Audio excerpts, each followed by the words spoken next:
Electric cars could destroy the electric grid, or fix it forever.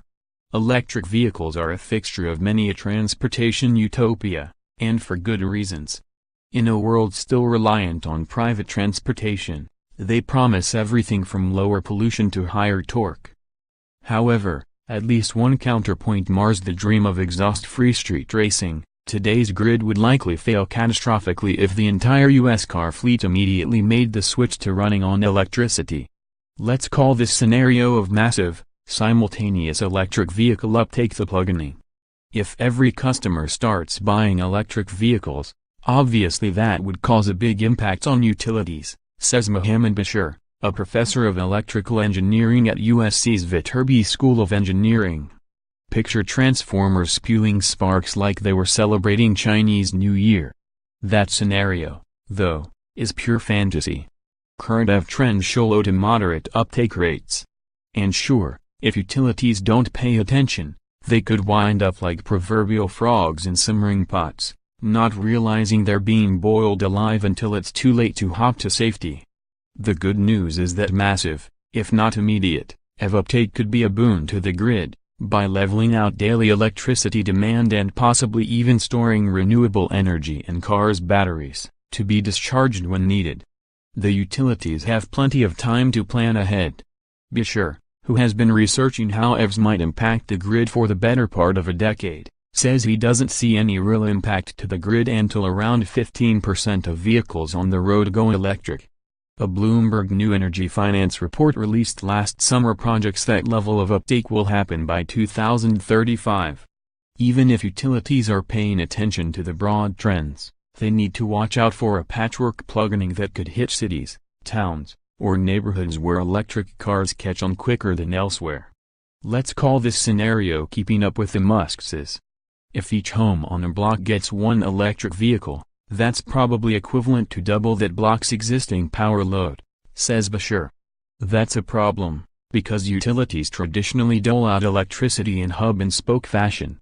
Power plants make the juice and ship it out over high-voltage wires. The lines that send power to your lights, refrigerator, and Tesla Model 3 do the same for your neighbors.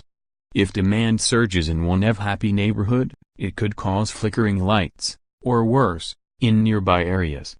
Like politics, problems with the grid may seem national, but most begin locally. The first sign the local grid has reached its limit will come from pole-top transformers, those cylindrical metal things you can hear humming loudly on hot, summer days, when everyone's blasting the AC.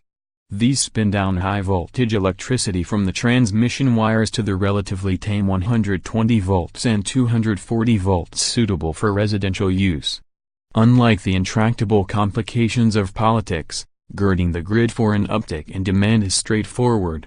Utilities can start by installing more transformers, so more high-voltage electricity can come down to residential levels. Eventually, as more people replace their internal combustion engine cars with Teslas and Chevy Bolts, the utilities will need to transmit more power. The fix in this case is to add new wires capable of transmitting more power. This stuff isn't hard to explain, it's just expensive. By the way, those expenses are something you and every other electricity user will likely pay for a share of, regardless of whether you've bought an EV. But Beshir and other experts think EVs will provide enough benefits to at least balance out at least some of the cost of those upgrades. So long as the electrification of personal transportation doesn't completely restructure the American workday. This is due to every economist's old pals, supply and demand.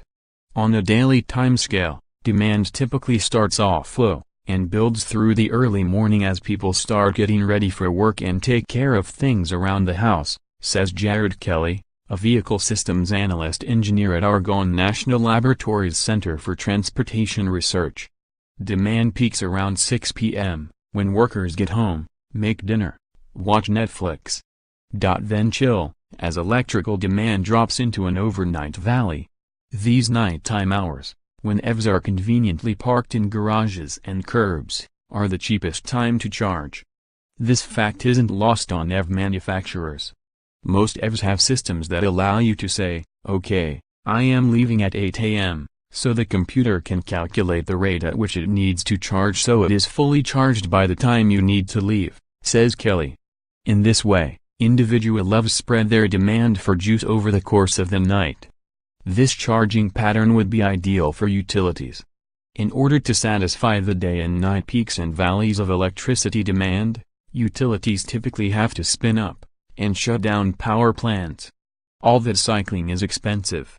Remember, EVs can use as much energy, or even more, an entire home to charge. In an ideal situation, where cars in a given neighborhood or city stagger out their overnight charging needs, the valleys would raise to meet average daytime uses. With more overall demand, and less diurnal variation, generating electricity gets to be cheaper.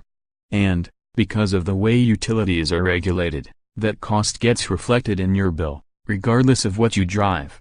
EVs are so attractive to utilities, that some even offer rebates to users who install charging stations in their homes. The Los Angeles Department of Water and Power hands out up to $500 rebates. Other utilities around the U.S. offer similar deals, such as special rates if you pledge to charge during non-peak, overnight hours. Even better, more electric cars could help utilities usher in more renewable energy.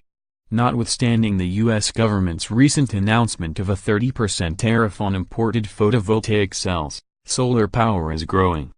Given the obvious, the sun shines during the day, this could offset some of the demand from centralized power plants.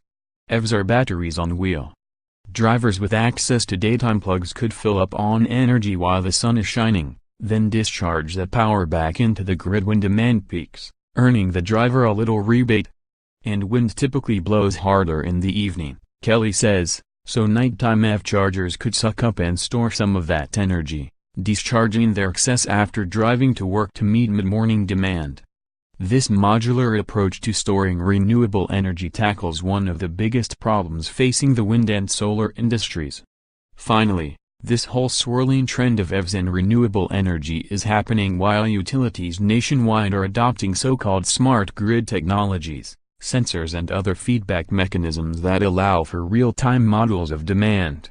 This is partly a response to past catastrophes, like the 2013 northeastern blackouts. So, if electric vehicles do collide with the grid, it's because utilities took their eyes off the road. VW and number 39s working to put the Dieselgate emissions scandal behind it, with 3 all-new, all-electric vehicles, including one that